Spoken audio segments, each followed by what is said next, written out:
अजय जी ने मुझे बिस्तर पर लेटा दिया। टेलर साहब मेरी जांघें फैलाकर बीच में बैठ गए। उनके मोटे हाथ मेरी नरम जगह पर घूमने लगे। अजय जी ऊपर से मेरे गेंद को दबाते हुए कह रहे थे, शालिनी देख, आज तुझे दोनों मिलकर स्वर्ग दिखाएंगे। टेलर साहब ने अपनी उंगलियां अंदर डाली। मैं चीख उठी, आह काका, धीरे, लेकिन और गहराई तक। अजय जी ने अपने को मेरे मुंह के पास किया। मैंने पूरा मुंह भर लिया। दोनों एक साथ मेरे अंदर बाहर होने लगे। एक तरफ अजय जी की गर्मी, दूसरी तरफ टेलर साहब का मोटा दबाव। कमरा सांसों, चीखों और चप चप की आवाज़ों से भर गया। मैं बार बार कांप रही थी। हाँ, दोनों, मुझे पूरा भर दो। आज नरक भी स्वर्ग लग रहा है।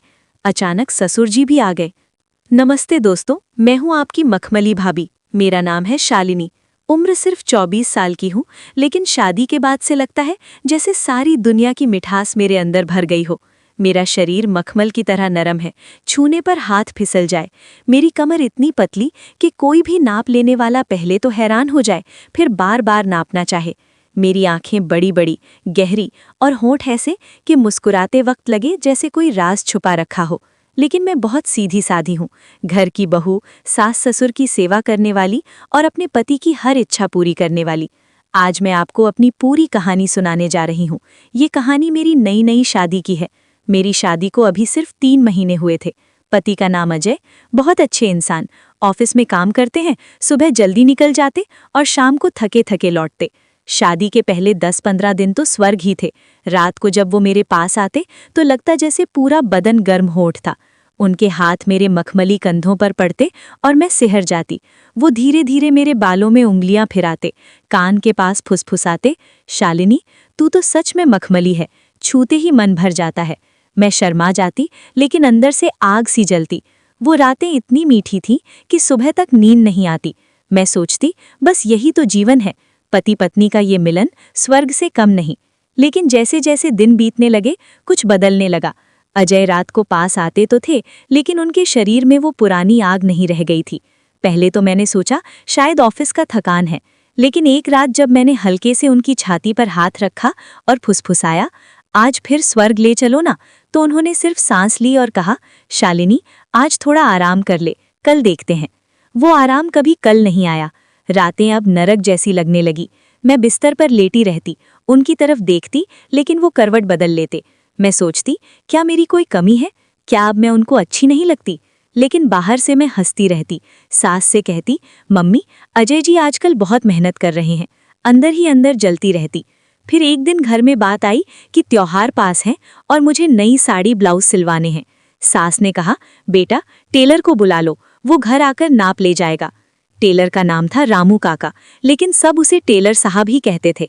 उम्र करीब 40 के आसपास, मोटे मोटे, लेकिन हाथों में सिलाई का हुनर था। वो हर हफ्ते हमारे मोहल्ले में आते थे।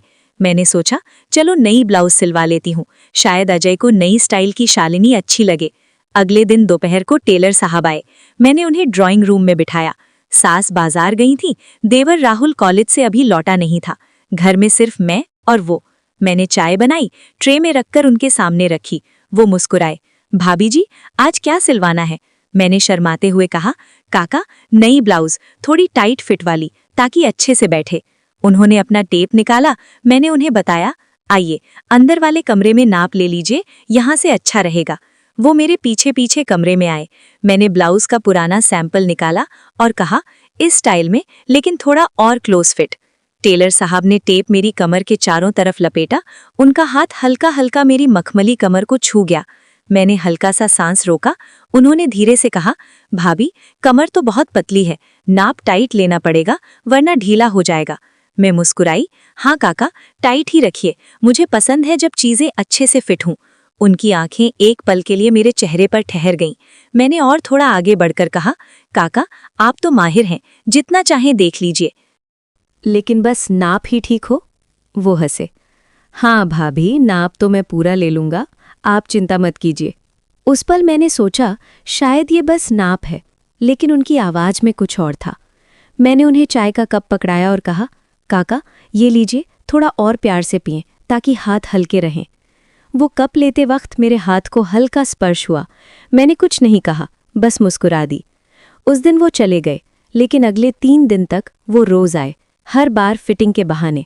हर बार मैं उन्हें अंदर कमरे में ले जाती, हर बार कुछ न कुछ डबल बात हो जाती।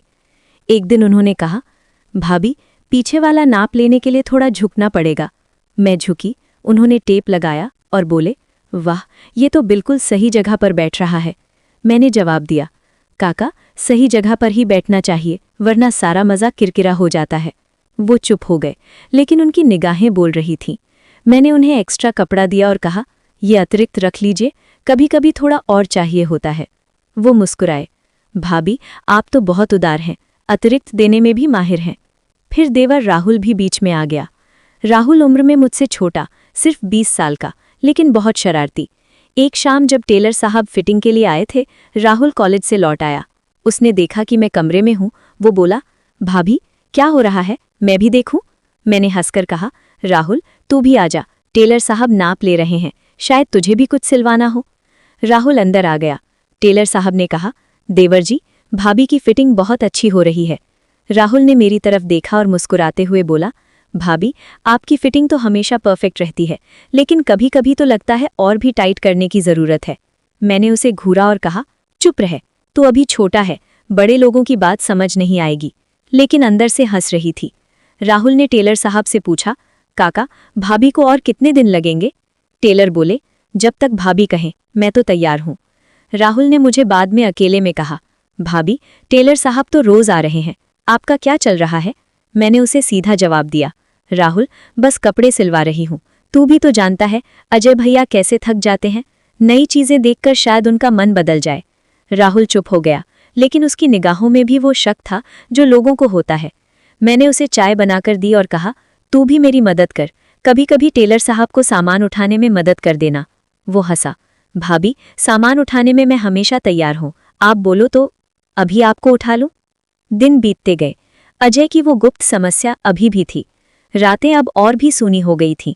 मैं अकेली लेटी रहती, सोचती कि क्या करूं, लेकिन मैंने किसी को कुछ नहीं बताया, न सास को न राहुल को, बस अंदर ही अंदर अपने आप को संभाले रखा। फिर एक दिन अचानक सब बदल गया। अजय ऑफिस से लौटे तो उनके चेहरे पर वो पुरानी चमक थी। उन्होंने मुझे अकेले में बुलाया और कहा, शालिनी आज डॉक्टर के पास गया था, पता चला कि वो गुप्त समस्या तनाव की वजह से थी, ऑफिस का प्रेशर और घर का, लेकिन अब ठीक हो गया हूं। मैंने उनकी आंखों में देखा, वो सच बोल रहे थे। उस रात फिर स्वर्ग लौट आया, लेकिन अब वो स्वर्ग पहले से ज्यादा गहरा था। अजय अब यमराज जैसे बन गए थे। रात को वो मेरे पास आए, मेरे मखमली बदन को छुआ और कहा, शालिनी तूने कितना इंतजार करवाया, अब देख मैं कितना ताकतवर हूं। वो रातें फिर मीठी हो गईं, लेकिन अब उनमें एक नई समझ थी। अब कहानी का असली मोड़ सुनो ध्यान से। दरअसल वो गुप्त समस्या कभी भी शरीर की नहीं थी। अजय को डर था कि शादी के बाद मैं उनसे ऊब जाऊंगी। उन्होंने खुद को रोक लिया था ताकि मैं उनके पास बार बार आऊं। लेकिन जब उन्होंने देखा कि मैं टेलर साहब और राहुल के साथ इतनी खुलकर बातें कर रही हूं, तो उनमें जलन जाग गई। वो जलन ही उनकी ताकत बन गई। मैंने कभी कुछ गलत नहीं किया, न टेलर साहब को कुछ दिया न राहुल को, बस बातें की, नाप लिया, चाय पिलाई, लेकिन वो बातें ही काफ़ी थीं। अजय ने सोचा कि शायद मैं दूर जा रही हूँ, इसलिए उन्होंने अपनी समस्या को छोड़ दिया और वापस मेरे पास आए। आज हम तीनों बहुत खुश हैं। सास ससुर को भी पता नहीं चला कभी। टेलर साहब अब भी आते हैं, लेकिन अब सिर्फ सिलाई के लिए। राहुल अब मुझे भाभी कहकर चिढ़ाता है, भाभी अब तो फिटिंग परफेक्ट हो गई ना? मैं हंसकर कहती, हाँ बेटा अब सब परफेक्ट है। लोग तो पहले ही समझ गए होंगे कि शादी में पति पत्नी के बीच धैर्य और भरोसा सबसे बड़ा है। थोड़ी सी दूरी भी रिश्ते को नया जादू दे सकती है।